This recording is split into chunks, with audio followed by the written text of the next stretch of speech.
On est dans une logique de contrôle politico-administratif qui n'a plus rien d'indépendant. Il n'y a absolument personne d'indépendant dans tout ça. En tout cas, l'indépendance des uns et des autres n'est pas garantie statutairement, même si la Commission s'en défend. Donc on a voilà, un système qui... une boucle qui se ferme, en fait.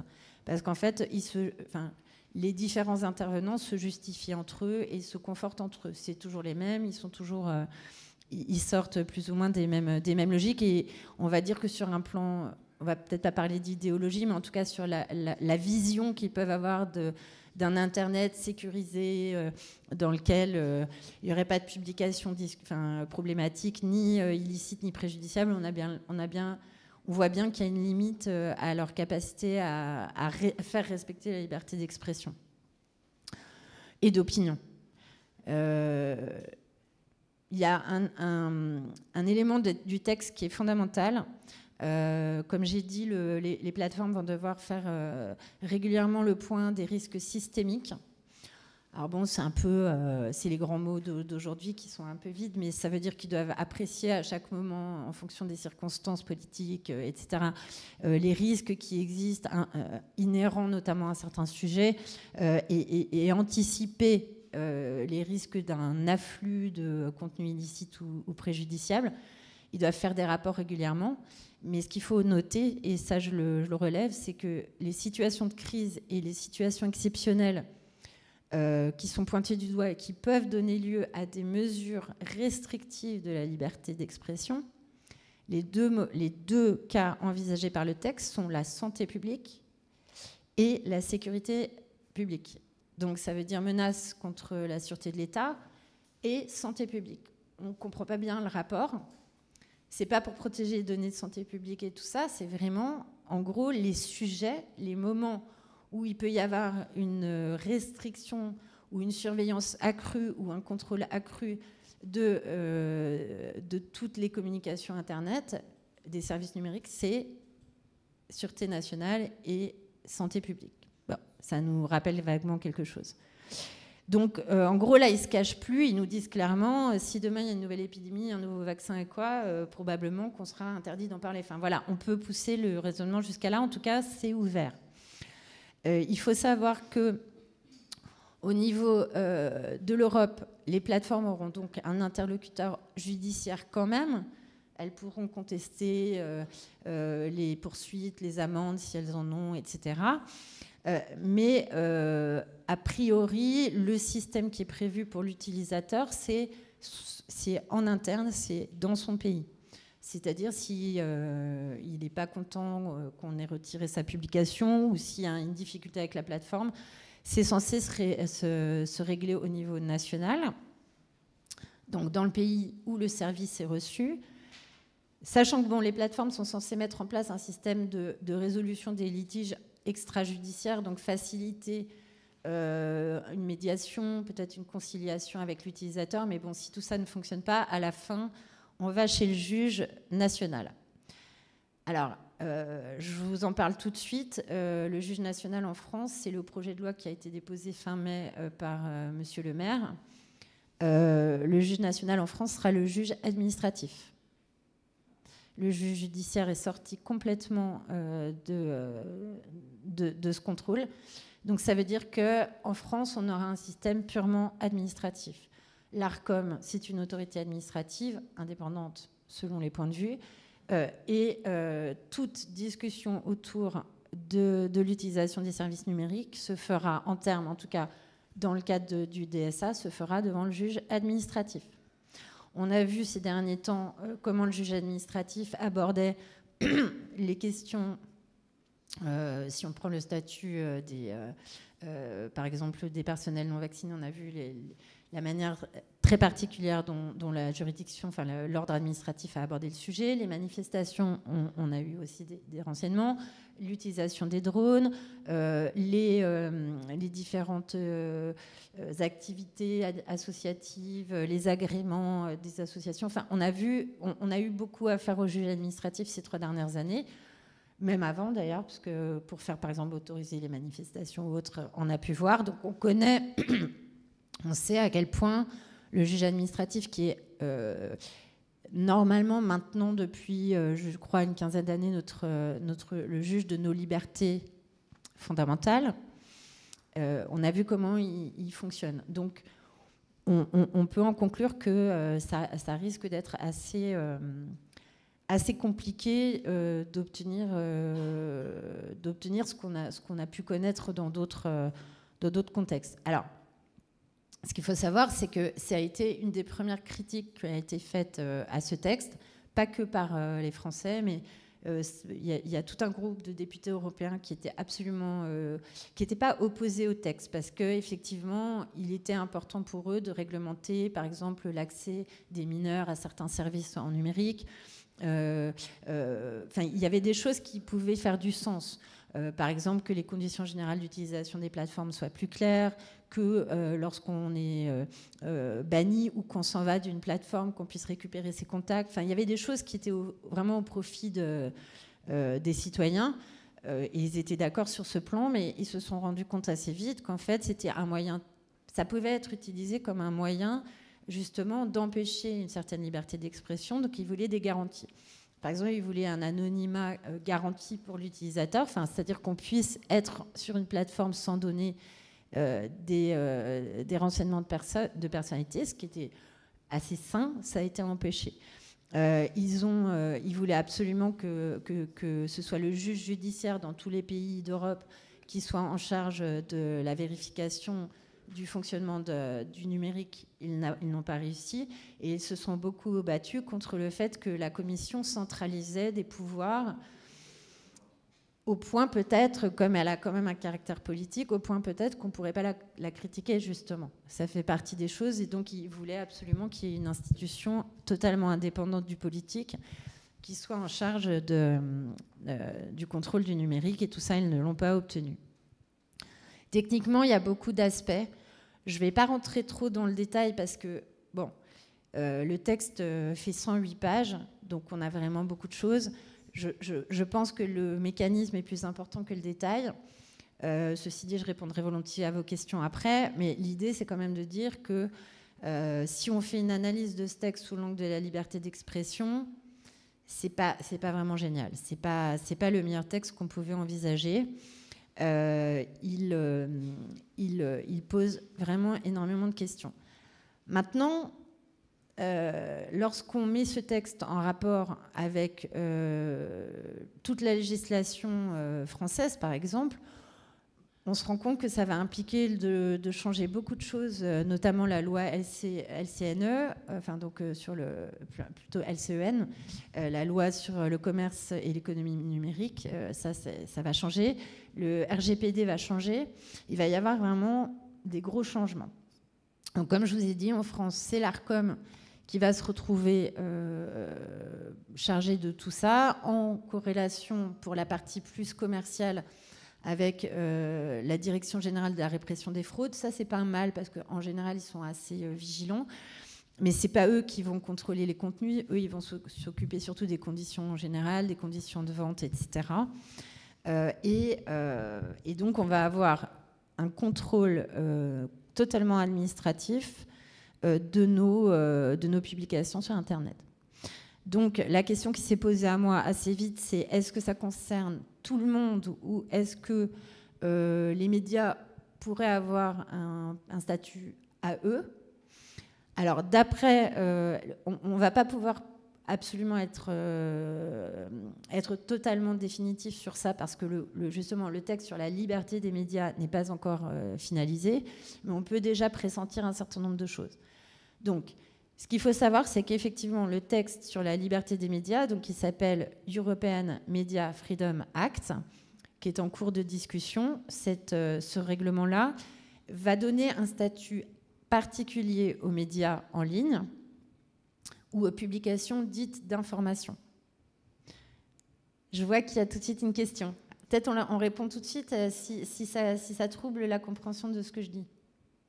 Non. Media Freedom Act. Ouais, tout est en anglais, c'est pas du tout normal. Mais du coup, pour moi, c'est compliqué de... Enfin, je le traduis volontiers, mais vous le trouverez pas facilement sous une autre dénomination. Donc c'est EMFA. Ouais, non, mais je vérifiais si c'était bien écrit derrière. Effectivement, c'est écrit, ouais. En fait, c'est disponible sur les sites de la communauté européenne. Ouais. Par contre, il faut vraiment farfouiller parce qu'actuellement, sur ce truc-là, c'est en cours de discussion. Oui, c'est pas fait. Tout n'est pas finalisé. Oui. Il y a encore des négociations et des discussions. Bah, vous avez des sites qui sont pas mal foutus, comme toute l'Europe, par exemple, où vous trouvez des synthèses des discussions. Vous pouvez trouver le texte originaire, plus les amendements qui ont été suggérés. Après, on en a parlé récemment, surtout sur l'aspect surveillance du European Media Freedom Act, parce que je vais y revenir brièvement, mais en gros, c'est un texte qui est relativement protecteur, mais relativement protecteur des médias. Mais par exemple, qui empêcherait la surveillance d'un journaliste par un gouvernement, hein, clairement. Et on a eu un peu de presse autour de ça récemment parce que justement, un des pays qui s'oppose à la protection contre la surveillance des journalistes, c'est la France. C'est quand même fort. Donc, c'est-à-dire que la France est pour le fait qu'on puisse surveiller les journalistes et que éventuellement on les oblige à révéler leurs sources. Donc voilà. Donc aujourd'hui, ce texte est en cours de discussion. Il tendrait à donner un statut particulier aux publications de nature médiatique, donc d'information, c'est-à-dire, je reviens au DSA précédent, lorsque vous avez une publication qui est contrôlée par une plateforme et qui est éventuellement retirée, le fait d'être un média vous donne un statut particulier et dans la rapidité de traitement de votre réclamation. Si vous allez discuter avec la plateforme pour dire vous avez retiré ma publication, je suis un média, donc ils doivent traiter cette demande en urgence, ça c'est important. Et même si vous n'avez pas un statut particulier au regard du contenu illicite, bon, c'est normal. Je veux dire, un journaliste n'est pas plus autorisé que quelqu'un d'autre à faire un appel à la haine.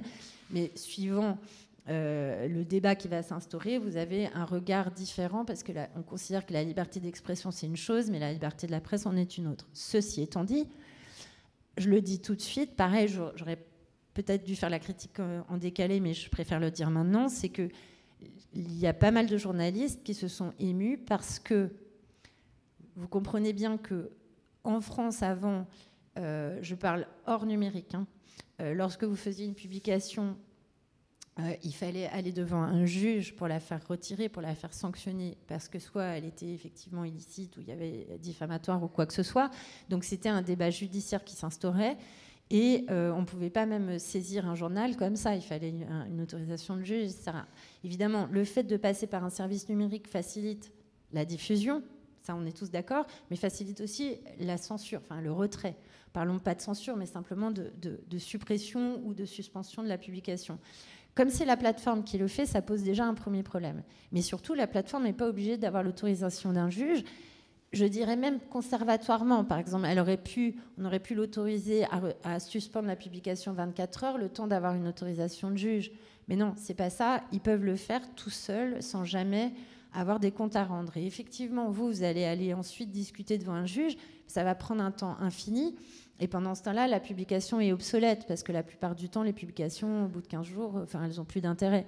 Peut-être même parfois moins que 15 jours, ou même 3 mois, mais je veux dire, ça peut prendre vraiment un temps infini. Donc, en fait, les critiques qui ont été émises par des grands journalistes français, hein, c'est pas juste... c'est vraiment des gens qui connaissent bien tout ça, disent qu'en fait, ça va révolutionner, si ce texte rentre en vigueur en l'état, pour un Français, ou pour un journaliste français, ou pour une publication en France, ça va être une régression phénoménale des droits des journalistes, je dis journalistes des médias plutôt, hein, pardon, mais voilà, pour moi c'est un peu c'est plus général. Donc tous les médias vont voir leurs droits régresser parce qu'ils vont perdre tout le dispositif de la loi de juillet 1881 qui est protecteur de la liberté d'expression, toute la jurisprudence qui a été élaborée au cours du temps, et toute cette appréciation au cas par cas, Vraiment, je ne sais pas si vous avez déjà vu une audience de la 17e chambre presse de Paris, mais c'est un travail de fourmi. Les gens sont attentifs. Et comme on marche sur des œufs, c'est pas quelque chose qu'on... Voilà, avant de censurer, enfin, c'est toujours la même chose, on ne censure pas, mais avant de faire retirer un contenu ou de faire sanctionner un discours ou quoi, on prend le temps. Donc là, il n'y aura pas de temps. C'est un bonhomme tout seul qui a le droit, il fait 10 lettres et voilà. Bon. Donc on comprend bien que c'est un énorme problème.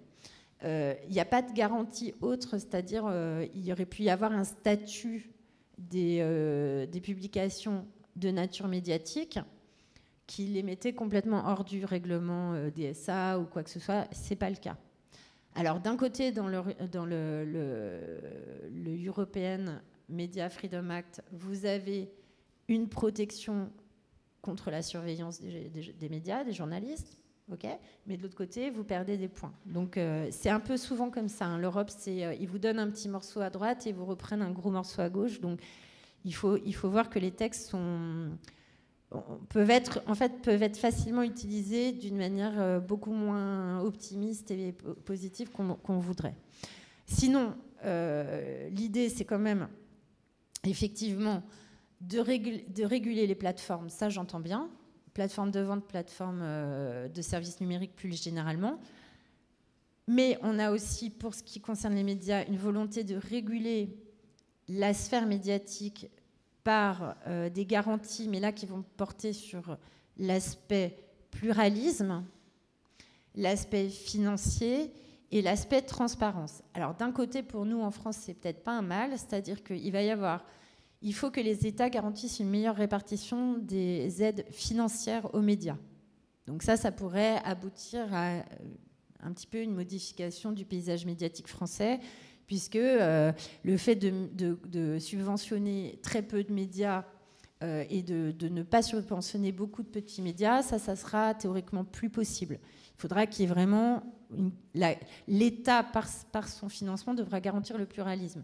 Le pluralisme, pour les gens qui ont rédigé ce texte, c'est pas 10 journaux, quoi. C'est le maximum possible. Donc il y aura des aides financières qui pourraient être attribuées à plus de médias indépendants, plus de petits médias. Il pourrait y avoir aussi, il y aurait une obligation de transparence, c'est-à-dire qu'on devrait savoir qui est propriétaire de quel média. Ça devrait être totalement transparent. Alors là-dessus aussi, vous imaginez bien la discussion, hein, on ne veut pas, etc. Il faudrait qu'il y ait aussi une aide financière, pas seulement aux médias, mais aussi aux journalistes. Donc ça voudrait dire que dans certaines situations, le journaliste, qu'il soit pigiste, indépendant ou dans certaines situations de difficulté, pourrait être aidé financièrement. Donc là aussi, ça peut avoir de l'intérêt. Ça a l'air pas trop mal de ce point de vue-là, ce texte. Et donc, en tout cas, de façade, ça garantirait une meilleure indépendance des médias et le pluralisme. Maintenant, le problème qu'on a en France, c'est qu'on a une approche... Je pense que tous les pays d'Europe ont vraiment une culture médiatique différente. Ça, c'est la première chose que je veux dire. C'est que l'histoire du pays, la culture du pays fait que... Donc, chez nous, par exemple, l'audiovisuel a toujours été traité à part. Et l'audiovisuel aujourd'hui, en plus, bon, il a quand même perdu beaucoup de parts de marché. Enfin, c'est plus vraiment le truc du moment, mais il a toujours été traité à part. La presse écrite a un statut particulier également, qu'on retrouve un peu sur le numérique, mais vraiment, on a un attachement très fort à la presse écrite, ce qui n'est pas le cas de tous les pays. Et en fait, ce texte a tendance à aplanir et à gommer toutes les différences entre ces différents types de médias. Et le problème, c'est que du coup, on va avoir vraiment des grandes réformes de nos textes internes qui, si le texte reste en l'état, va vraiment faire perdre beaucoup de choses à la presse écrite. Donc moi, dans presse écrite, à l'heure actuelle, je ne sais pas si c'est statistiquement juste ou si c'est culturellement ou socialement juste, mais je pense que le média numérique, même s'il est souvent vidéo, il y a quand même la presse écrite reste enfin voilà, pour nous, c'est pas parce que c'est pas une presse papier que c'est pas une presse écrite. Il y a beaucoup de services de presse écrite numérique et qui vont du coup perdre beaucoup à être assimilés comme ça, à être complètement noyés dans le média en général. Donc ça pose un problème à beaucoup de journalistes aussi. Alors, du coup, là, on se retrouve avec un système où on va avoir, comme je disais tout à l'heure, et c'est vraiment important, une mainmise de la commission, donc politico-administrative, une mainmise des autorités administratives nationales, une mainmise des juridictions administratives nationales, avec un texte sur les droits des journalistes, sur les droits des médias qui, pour l'instant, est vraiment pas terrible et donne très peu d'espoir. Et nous, on va avoir en France des réformes massives de textes qui étaient très protecteurs, qui étaient déjà pas forcément très bien appliqués. Donc, en plus, on pouvait déjà critiquer, mais des textes protecteurs et régulateurs qui vont être balayés parce que le droit européen va s'imposer en direct. C'est-à-dire qu'on va devoir adapter toute notre législation. On a une perte, du coup, à mon avis, on a une grande perte de spécificité nationale, notamment qu'on trouvait dans les décisions de jurisprudence. Et puis tout ça sous couvert d'une meilleure régulation de l'Internet, donc quelque chose que ni vous ni moi, on a envie de contester. Évidemment que ça serait bien que ça soit bien régulé. Mais bon, voilà. Donc, pour que les choses soient claires, il faut savoir que dans tous les cas, et ça va permettre tout à l'heure de faire la transition avec les aspects techniques qui vous seront présentés, il faut savoir que la limite de tout ça, la première limite qu'on peut voir, elle n'est pas juridique, elle est technique. C'est-à-dire que les plateformes auront des obligations de moyens et non pas de résultats. Si elles peuvent démontrer que techniquement, elles ne sont pas à même de faire leur travail de contrôle, de surveillance et de suppression, elles n'auront pas d'amende. Ça, c'est un premier point. Ensuite, on a une autre limite technique, c'est que manifestement, les comités européens ne sont pas du tout prêts techniquement. Il n'y a pas le personnel, il n'y a pas les cerveaux. Ils font appel, ils demandent que, voilà, ils essaient de recruter des experts, etc. Mais je pense qu'ils ne les payent pas très bien. Donc, voilà, il n'y a personne qui a envie d'aller bosser là-bas. Donc, ça va être la deuxième limite technique. Et puis, la troisième limite technique, c'est la question que je me suis posée tout de suite en lisant tout ça. C'est, est-ce que les plateformes voudront rester en Europe ? En fait, moi, mon premier réflexe a été de me dire, ils vont s'en aller. En fait, comme Twitter, ils vont s'en aller. Donc, qu'est-ce qu'on fait s'ils s'en vont ? Est-ce qu'on a besoin d'eux ? Est-ce qu'on n'a pas besoin d'eux ? Tout ça, c'est des réponses que je n'ai pas. Mais c'est intéressant.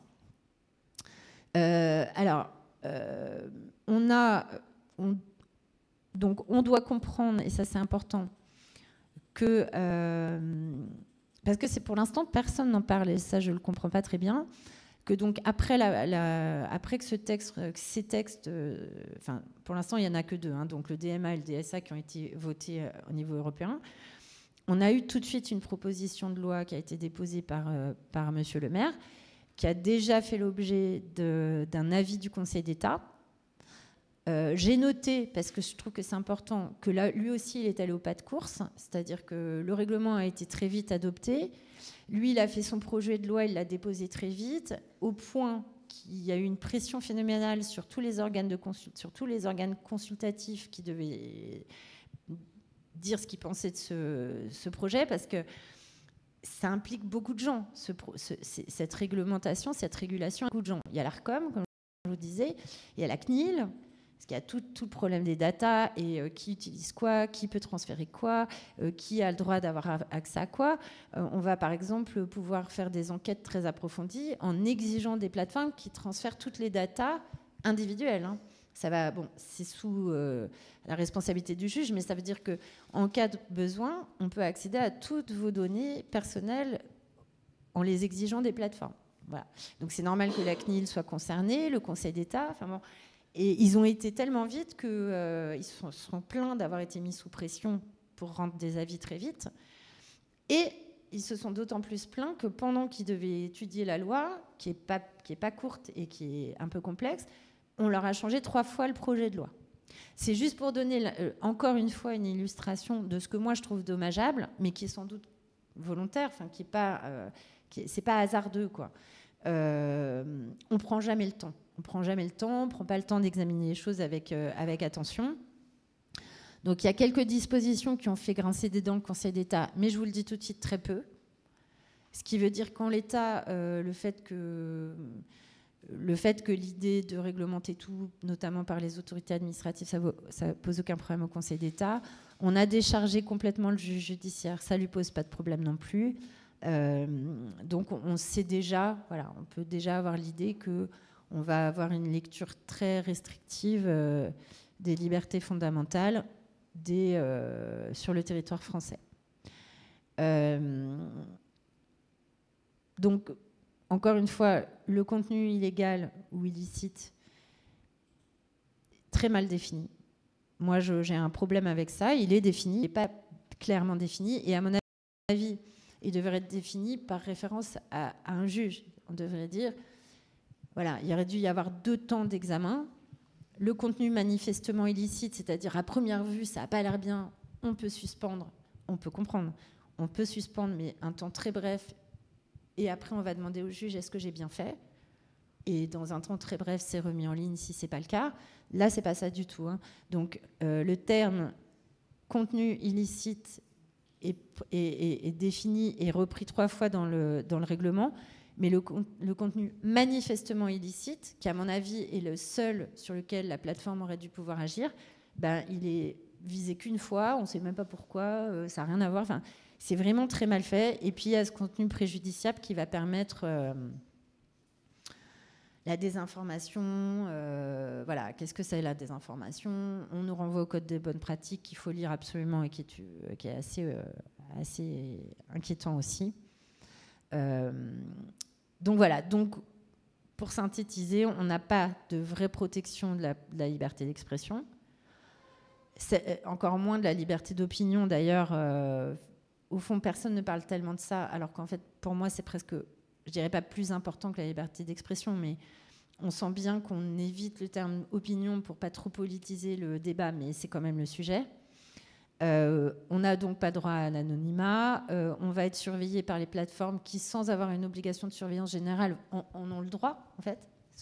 Pas l'obligation, mais c'est eux qui vont jouer Big Brother. Donc, et tout ça avec, en plus, en interface, des fameux signaleurs de confiance qui, eux, vont être les capots de l'Internet en disant « lui, c'est pas bien ce qu'il écrit ».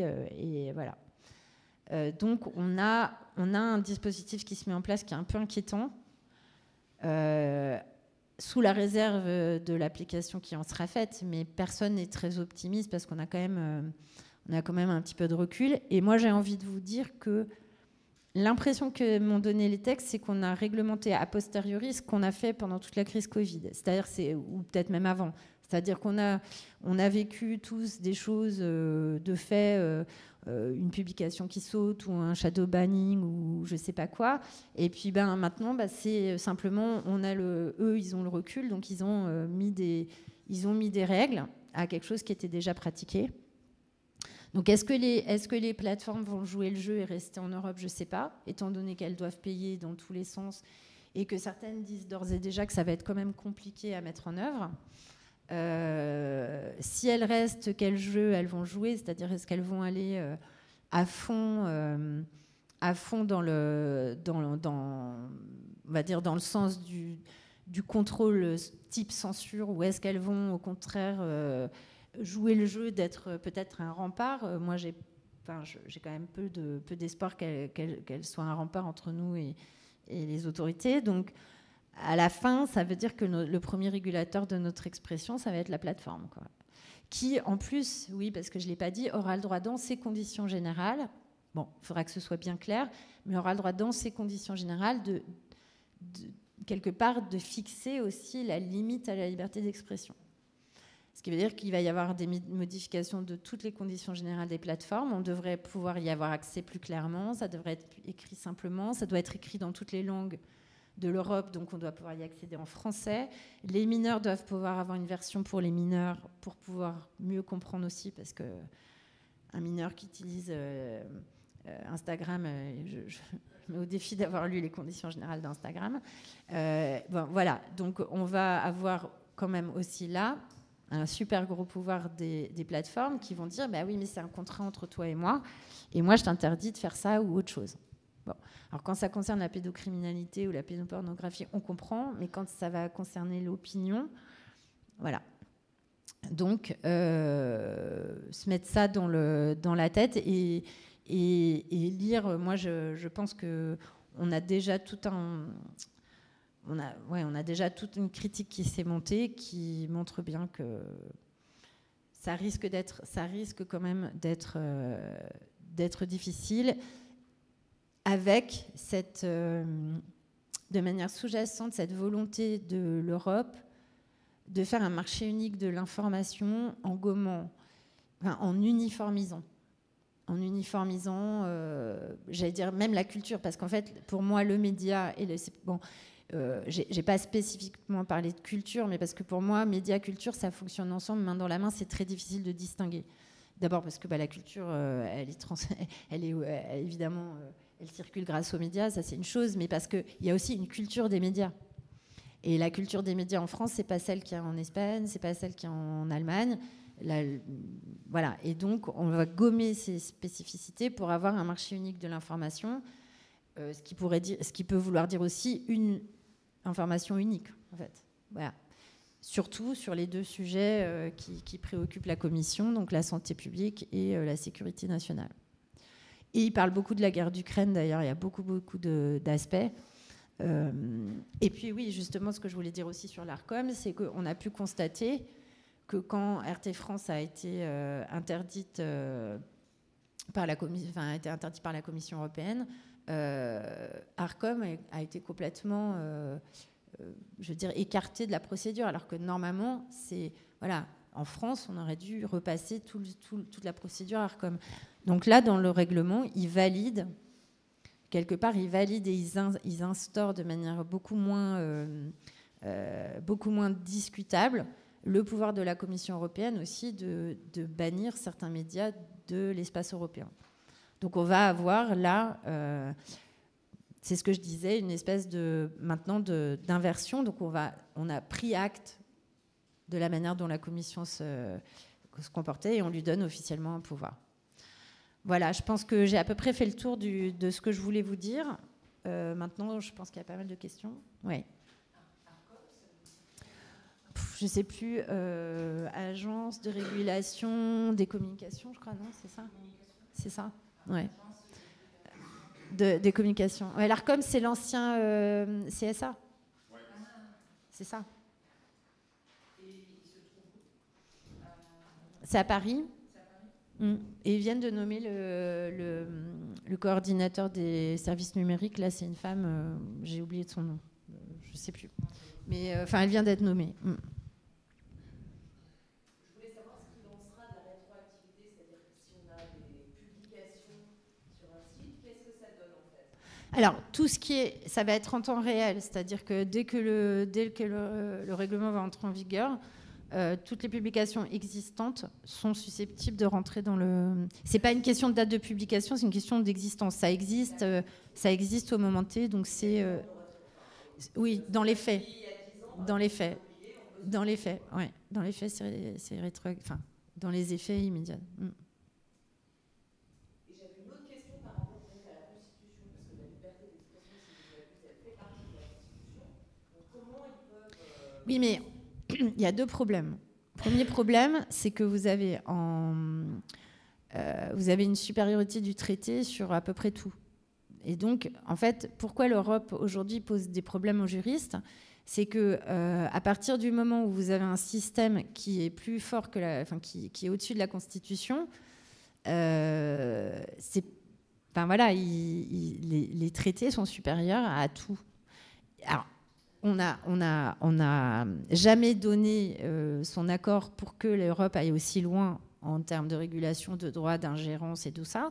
Mais à partir du moment où on a signé les accords principaux, on a renoncé à beaucoup des protections qu'on avait dans notre droit. Maintenant, le droit européen n'est jamais totalement incompatible avec notre Constitution, puisque par exemple, la Cour européenne des droits de l'homme, enfin la Convention européenne des droits de l'homme ou la Charte des droits fondamentaux reprennent peu ou prou les mêmes droits que ceux qu'on a dans la Constitution. Il n'y a pas de spécificité. Grosso modo, un pays comme la France n'a jamais refusé à qui que ce soit des droits qui sont dans la Convention européenne des droits de l'homme. Après, c'est une question de modulation. Et le problème, il est pour moi, à partir du moment où on est obligé de rappeler que oui, la plateforme devra respecter la liberté d'expression, c'est bien qu'on a conscience qu'on est dans une démarche de rogner cette liberté.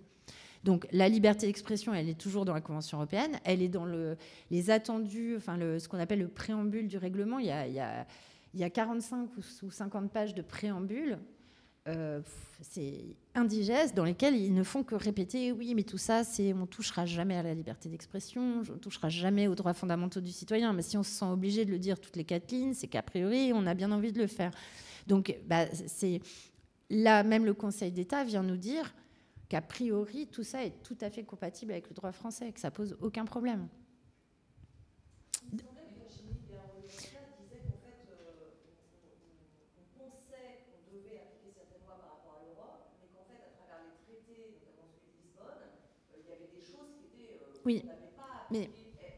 Oui, mais alors, moi, ce que je vais vous dire, je vais essayer d'avoir un discours là-dessus pragmatique. En fait, en théorie, moi, je peux faire 8 heures de cours sur les libertés fondamentales. Et voilà. Après, le problème, c'est que si aucun juge vous reconnaît ce droit, c'est comme si vous ne l'aviez pas. Donc moi, ce que j'essaie de voir, c'est dans le contexte actuel, oui, je suis d'accord, il y a sans doute... De toute façon, pour moi, l'Europe pose un gros problème de droit. Maintenant, devant qui je plaide, quand, comment, pour qui et qu'est-ce que je peux obtenir? Parce que tant qu'on n'a pas une décision qui dira effectivement, ils sont allés trop loin, effectivement, ils n'avaient pas le droit, en fait, on peut discuter pendant 8 heures, ça n'avancera pas vos droits. Donc moi, j'ai tendance à avoir la même analyse qu'elle. On s'entend très bien sur la plupart de nos analyses et effectivement, on serait d'accord pour dire que de toute façon, là où on se fait toujours un peu avoir même quand les grandes conventions de l'ONU ont été signées. Pourquoi avoir besoin d'écrire tout ça? Bien sûr que je suis un être libre, bien sûr que je suis un être qui a le droit de... Si on l'écrit, c'est toujours un peu bizarre. Et puis, si on l'écrit et que derrière, le juge dit « Oui, tu as le droit, mais pas aujourd'hui parce que tu comprends le contexte économique, le contexte sanitaire, etc. » Du coup, je n'ai pas le droit, en fait. Donc moi, je suis d'accord avec ça, mais ça nous avance à rien, en fait. Parce que le fait est que tant qu'on est dans l'Europe et qu'on n'a pas un juge, que ce soit national ou européen, ou un autre juge qui n'existe pas, qu'on va peut-être devoir désigner nous-mêmes, qui viendra dire « non, c'est pas régulier », voilà. Dans les faits, c'est comme ça. Pendant la crise sanitaire, il y a des gens qui sont allés au tribunal, notamment Emma Couzy par rapport à sa politique, elle est en Suisse. Mais bon, ça n'empêche pas qu'en France, on a pu faire pareil. Et elle a gagné.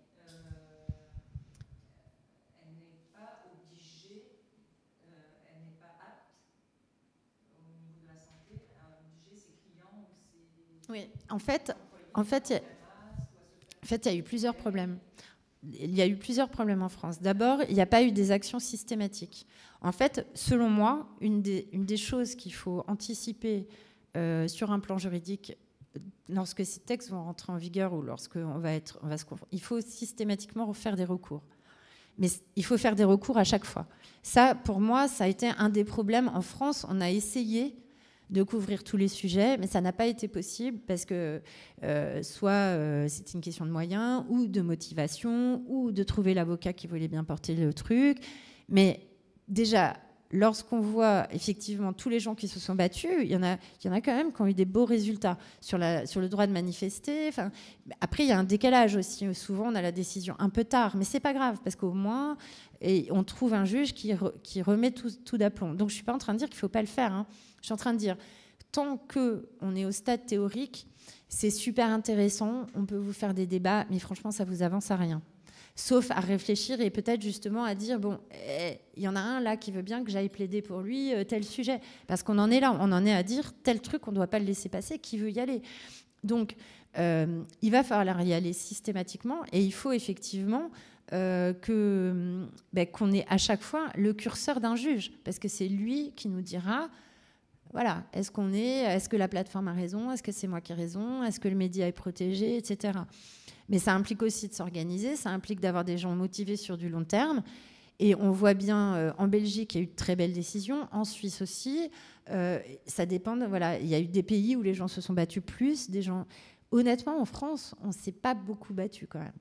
Pas beaucoup. Il faut juste le dire. Après, c'est pas dramatique, hein. Et ça ne veut pas dire non plus que c'est fini et qu'on ne pourra jamais y revenir. C'est juste que constatons. Voilà. Donc moi, je vous dis, il faut des avocats motivés qui acceptent de plaider ce genre de choses pour faire acter que nos droits ne doivent pas être mangés. Mais il faut aussi des gens qui sont prêts à mettre leur nom sur une procédure. Et puis c'est épuisant, mais il faut le faire à chaque fois. C'est-à-dire qu'il ne faut rien laisser passer, sinon, au bout d'un moment, vos libertés, en fait, si on ne les exerce pas, elles fondent au soleil. Et ça, c'est le problème. Ah, mais complètement.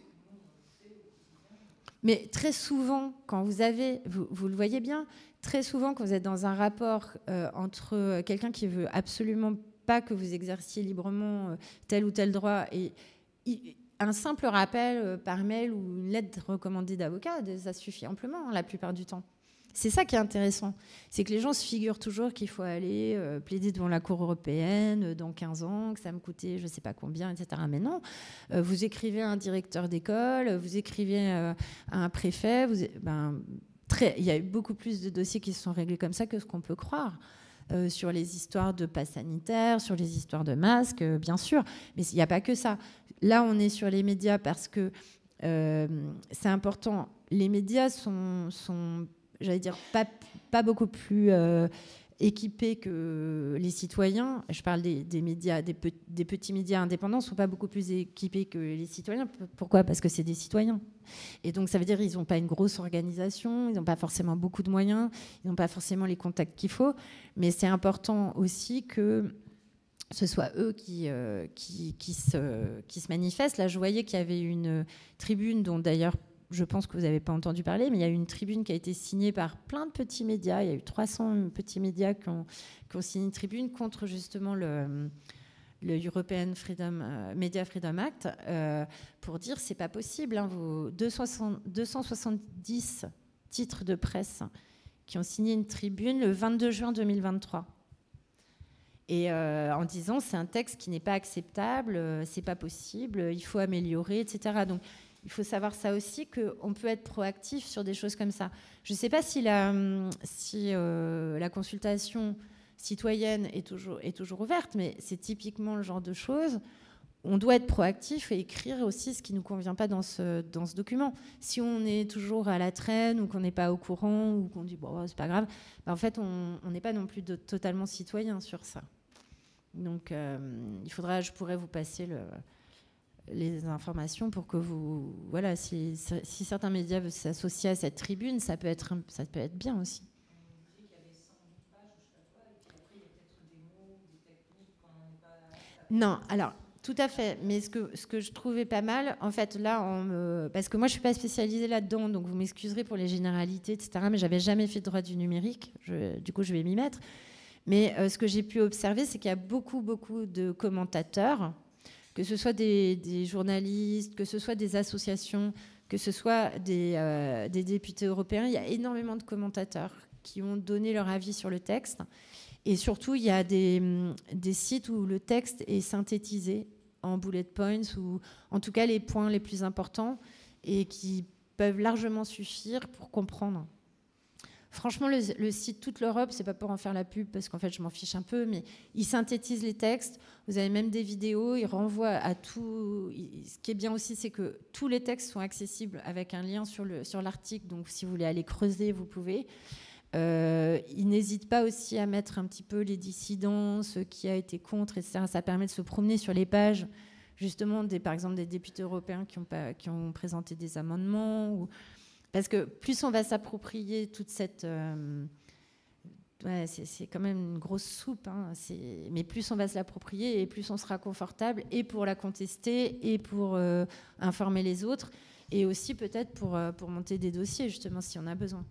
Donc il faut que chacun, quand même, se prenne le temps de jeter un œil.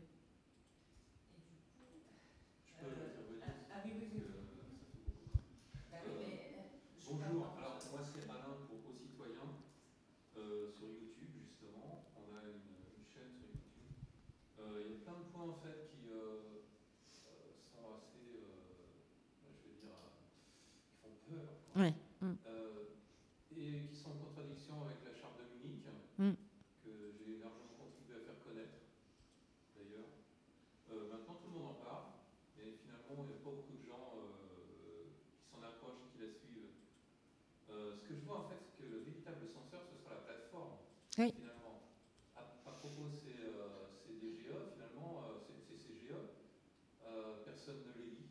Non. Donc ils pourront faire tout ce qu'ils veulent. Du coup, on va être finalement enchaîné. Ouais, c'est le problème.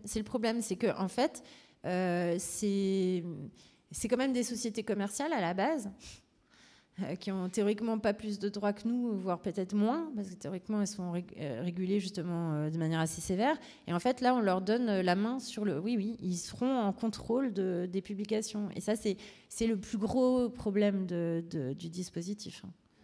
Et en plus, comme ils y sont forcés, parce qu'ils auraient pu, je sais pas, un Twitter, on pourrait se dire, bon, on va faire ça cool, il va pas nous embêter. Mais en fait, comme il y est forcé, parce que sinon il prend une amende, il est entre la chèvre et le chou, et du coup, là, on sait pas bien comment ils vont réagir. Enfin, les autres, on sait bien, mais ouais. Faites allusion à Elon Musk, qui a un gros pouvoir financier, finalement, ouais. qui peut montrer le pouvoir des États, voire des commissions européennes. Mais on en vient finalement toujours au problème financier. Oui, oui. Ce qu'on appelle le financement des médias, même s'il y a un petit aspect que j'appelle positif, entre guillemets, concernant le financement des médias indépendants, des petits médias, etc. Ils ne sont pas des petits médias en fait, mais juste des médias qui essayent de crier plus fort finalement pour qu'on les entende, parce que eux respectent la charte de Munich, en tout cas j'espère.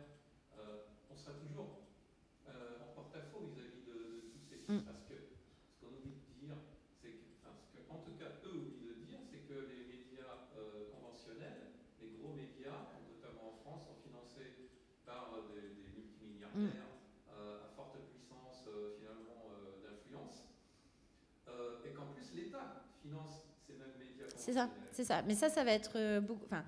Théoriquement, si l'acte donc sur la liberté des médias, si le règlement passe, il y aura une obligation de transparence qui sera beaucoup plus sévère. C'est-à-dire qu'on devra avoir connaissance de l'actionnariat, de la situation en termes de subventions. Et il y a même... alors, j'espère qu'ils y arriveront, mais il y a des députés européens qui demandent qu'il y ait une espèce de délit d'influence dans les médias. C'est-à-dire qu'on limite pas tous les délits qui tiennent sur l'influence et la corruption qui existent dans notre droit, par exemple. Ça vise essentiellement les politiques, mais il voudrait qu'il y ait une extension de ce genre de notion aux médias, pour que les médias soient plus sains, en fait. Alors, c'est vrai qu'ils auraient pu, par exemple, dire que, je sais pas moi, la charte de Munich l'application de la charte de Munich ou le respect de la charte de Munich aurait pu être contrôlé justement, par exemple, par l'Arcom, et au bout de 3 avertissements, je sais pas quoi. Bon, on n'en est pas là, hein. On est très loin. Mais bon, voilà. En tout cas, j'ai pu voir que certains étaient quand même super attachés à ce qu'il y ait un assainissement. Parce qu'en fait, le problème, c'est qu'ils nous parlent tout le temps de régulation. Mais en fait, là, il y a un besoin d'assainissement des pratiques et des acteurs, quoi. C'est-à-dire qu'il faudrait une grande purge de savoir de fonctionner de manière effectivement, je dis purge au sens non guerrier du terme, je précise parce que je dis... Non, bien sûr, mais ce que je veux dire, voilà, pour qu'on puisse passer au filtre un petit peu de l'influence, du trafic d'influence et des corruptions morales, quoi, tous ces médias. Ouais. Non, c'est pas très joyeux, Mais de toute façon, c'est le mouvement général. Donc, Il y a quand même quelque chose qui fait, là je parlais de peur tout à l'heure, mais extrêmement peur, c'est le terme sûreté nationale. ouais, Alors, la sûreté nationale, c'est quelque chose qui a trait finalement au secret d'État. ça veut rien dire, mais ouais. Ouais. Mhm. Alors que les médias soient assujettis à ça, j'ose pas dire le mot, c'est dictatorial en fait. C'est quelque chose En fait, moi j'ai envie de dire que oui et non. C'est-à-dire que ça existe déjà. Enfin, en fait, voilà, c'est ça qui me gêne. C'est pas, je suis pas, voilà, j'ai rien contre. Maintenant, ce qui me dérange, ce qui m'a gênée, c'est pourquoi est-ce qu'il y aurait que ces deux. Pourquoi est-ce qu'il y aurait que ces deux choses qui seraient des moments spéciaux en termes de c'est un peu bizarre quand même. Pour moi, il y a plein de situations où on peut être amené à, je sais pas moi, par exemple, imposer un certain type d'information. Je sais pas moi, vous avez une grande tempête, il faut imposer une information sur le sujet unique, national. Il n'y a même pas besoin de discuter. Enfin, je veux dire, tout le monde sera d'accord. Donc, je sais pas, une menace quelle qu'elle soit. On ne comprend pas pourquoi la santé publique a quel rapport et pourquoi la sûreté nationale. C'est le problème de chaque État. La sûreté nationale, c'est pas. Donc, bon, qu'on réglemente, c'est pareil, il n'y a pas besoin non plus de réglementer, par exemple, spécifiquement toutes les publications de nature terroriste. Enfin, il n'y a pas besoin d'une législation spéciale. Tous les pays ont ça dans leur... Donc, pourquoi rajouter ce niveau sur la santé et la sûreté? À mon avis, en effet, c'est prédictif, en fait. Selon moi, c'est prédictif. Enfin, j'espère que je me trompe, mais c'est un peu l'impression que ça m'a donné, hein.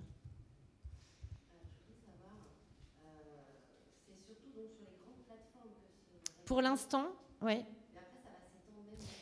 Alors, les tout petits, non. Il va y avoir, pour l'instant, l'exemption va être maintenue sur les micro-sites et les petites entreprises. Mais là, on a les très grandes plateformes qui sont concernées. Ensuite, les plateformes moyennes. Après, les tout petits vont pas avoir cette obligation parce qu'effectivement, c'est pas tenable. Parce qu'il faut un responsable, il faut un service, il faut des audits, il faut faire des rapports. Enfin, c'est pas possible. C'est pas possible. Le moyen de contrer ce règlement, c'est à travers des petits sites, par exemple. Oui, mais attention, là, on vous parle pas des... Enfin, là, on vous parle quand même de 4 catégories de personnes. C'est les services intermédiaires du numérique. C'est-à-dire, c'est les fournisseurs d'accès, les clouds, les plateformes de vente et puis je sais plus qui. Donc ça veut dire c'est pas vous pouvez créer votre site comme vous voulez, mais vous allez forcément passer par un tiers intermédiaire. Oui, et le fournisseur d'accès. Donc je veux dire et le moteur de recherche. Donc en fait, à un moment donné, vous êtes quand même tenu par ces gens-là. Après, techniquement, c'est pas ma partie, mais c'est pour dire voilà. En effet, échapperont à cette législation qui est hyper complexe à mettre en œuvre, tous ceux qui n'ont pas en fait financièrement les moyens de le faire. Pour l'instant, c'est comme ça. Ce qui ne veut pas dire qu'on est déresponsabilisé, hein. Ça veut juste dire qu'on n'a pas l'obligation de contrôler les utilisateurs. Voilà. À moins d'utiliser des fournisseurs d'accès en dehors de l'Europe, comme tu disais tout à l'heure. De toute façon, oui, après... Encore une fois, moi, je suis nulle hein, pour la partie... Même les termes, j'étais pas sûre à chaque fois d'utiliser les bons. Donc, j'ai strictement aucune idée de ça. Mais oui, de toute façon, c'est pas un système non plus qui n'a pas ses limites. Hein. Ça, c'est évident. Et comme je disais tout à l'heure, la première limite, et à mon avis, ça va être la plus utile dans les semaines et les mois à venir, c'est quand même de prendre en considération que, techniquement... Ils ont mis en œuvre ils ont pris leur texte très vite, mais par contre, ils ne sont pas donné les moyens encore, puisqu'ils sont encore en train de recruter. Et beaucoup de commentateurs qui connaissent bien l'Europe disent oh là là, avant qu'il y ait le personnel dans le comité, les plateformes iront plus vite, si ce n'est pas déjà d'ailleurs fait complètement. Parce que les plateformes, pour elles, c'est pas compliqué de recruter des techniciens ou des ingénieurs. C'est pas du tout dur, c'est leur métier. L'Europe, donc ils ont prévu aussi, pour vous dire juste à quel point ils ne sont pas confortables, ils ont prévu de pouvoir faire circuler le personnel technique d'un pays à l'autre ou de faire remonter au comité le personnel de l'ARCOM, le faire remonter au comité si jamais ils sont coincés parce qu'ils n'ont pas assez de personnel. Enfin, on voit bien qu'ils ne sont pas confortables avec... ils n'ont pas pris les devants, quoi. Donc, voilà, donc les prochaines dates pour nous, c'est 7 juillet, la loi Le Maire qui passe en première lecture, et 25 août, l'entrée en vigueur du règlement. Ce qui veut aussi dire, à mon avis, par exemple, en termes de prévision, que le maire, il estime que sa loi, elle va passer comme une lettre à la poste, puisqu'elle est censée être entrée en vigueur le 25 août, quoi. Donc, ouais. Encore un truc où il y aura un très long débat. Ouais, c'est bien parce qu'on a l'enchaînement là, en fait, par rapport à ce qui va se dire en fait cet après-midi. Oui. Bon, déjà, on va remercier Maître Maud Marian d'avoir pris du temps pour essayer de nous expliquer cet aspect un peu compliqué. Juridique. Et le collectif D300, bien évidemment, qui travaille énormément en fait sur ce sujet-là à partir du moment où ils ont été un petit peu mobilisés. On va remercier en fait toutes les personnes qui se sensibilisent. Je sais que vous avez vu par exemple Mediapart faire une publication notamment sur l'European Media Freedom Act qui, je pense, moi, à mon avis, va être le cheval de Troie le plus dangereux pour les médias.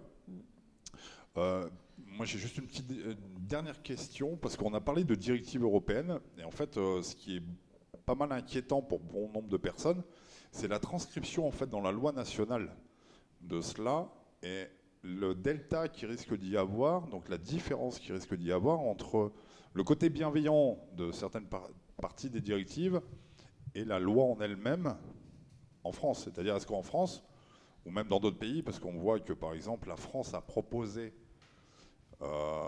une exception pour atteinte à la sécurité nationale sur le MFA,